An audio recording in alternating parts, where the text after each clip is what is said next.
right, guys, well, we made it. I'm gonna give you a little tour here in a minute, but I can already tell you that I do not like this camp spot, and I will not be getting this camp spot again. I got camp spot 40 because I thought that it would be the furthest away from everything and everybody, but in fact it is not. It is one of the very first ones on the loop, and it is next to the bathhouse. It is pretty close to the bathhouse, but they called me when I was on my way up here to tell me that they had to shut the water off in the bathhouse. So not only is there no water, which was no big deal, but I'm gonna have to figure out how I'm gonna have to pee, because I've got 2 other people right next to me that are right across the street from me. Well, 3. So it's gonna make going to the bathroom a little more challenging. So anyway, but I'm not gonna stress about that right now. I am going to have lunch, and then we're gonna go explore. Oh, and I lost my cell phone somewhere in the abyss of my truck, and even with the alarm, I still can't find it. I don't know where it is. So anyway, but I forgot to bring my iced coffee, so I stopped and got a Starbucks Frappuccino. So that's what we're gonna be drinking. And then oh, I forgot the rest of my stuff. Hold on. So I have some bread, chips, mustard, I have some more coconut water, I have some cookies and some almonds. Okay, so I thought that this would have some pretty views, which it seems to.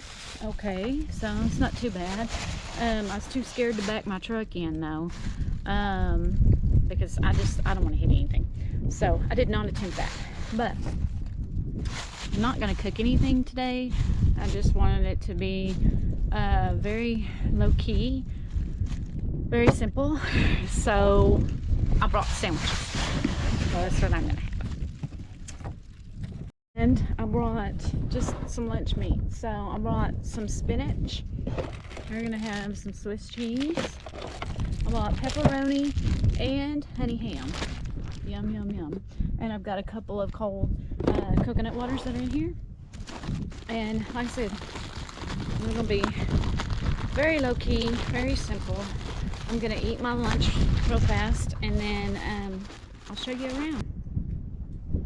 Cheers.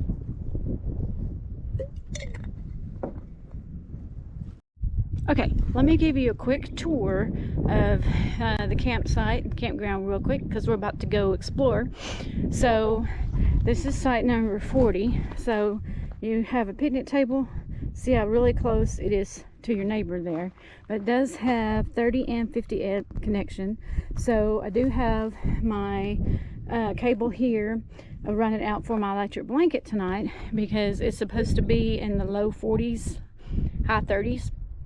So I wanted to be able to have my electric blanket. So do have a fire pit and a little grill and a lantern pole, but that is pretty much it. It's pretty much just a basic site, but I mean, it's not bad. It's just, I just don't like the location, because, but it is it's not too far from where we got to go, but we are going to have to walk a little ways to get to the trails. So anyway, that's it. This is campsite 40. The bathhouse is there, but they said there's no water at the moment, but you do have this pretty view right here of the mountains, which is why I picked this spot.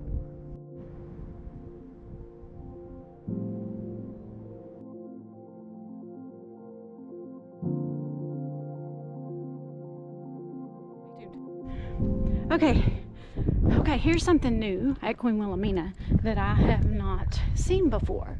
And this is the amphitheater, and there's supposed to be a little trail back behind here, so we'll see if we can find it. But this is also called the Wonder House, so I have no idea what this is or what it's even about.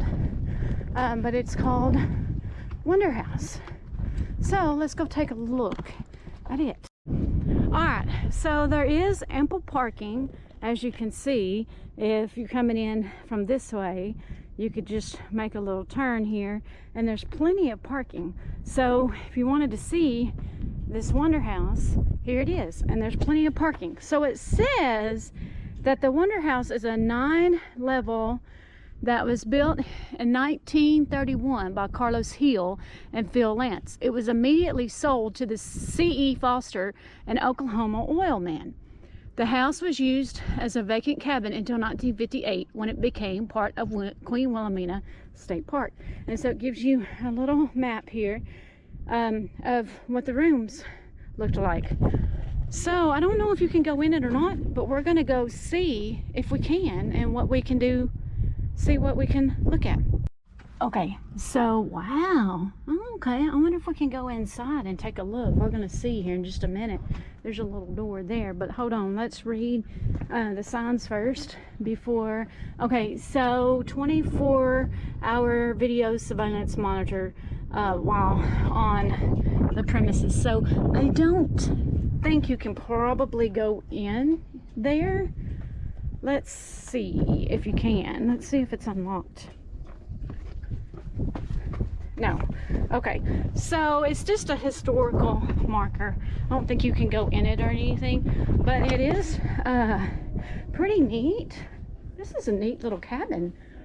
I like all the little doors. They're just so mysterious, but yeah, they're locked, so you can't get in them.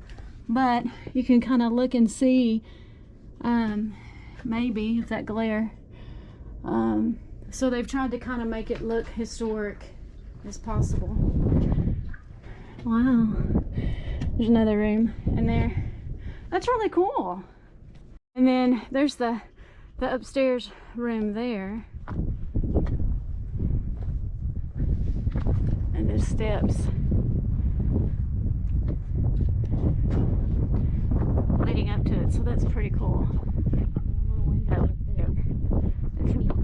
Okay, and there's supposed to be a little trail back here, spring trail, but I don't know which way it is, and if it's even marked. I don't know. That might be it right there, but there's the old, or the amphitheater, and that's pretty cool there. I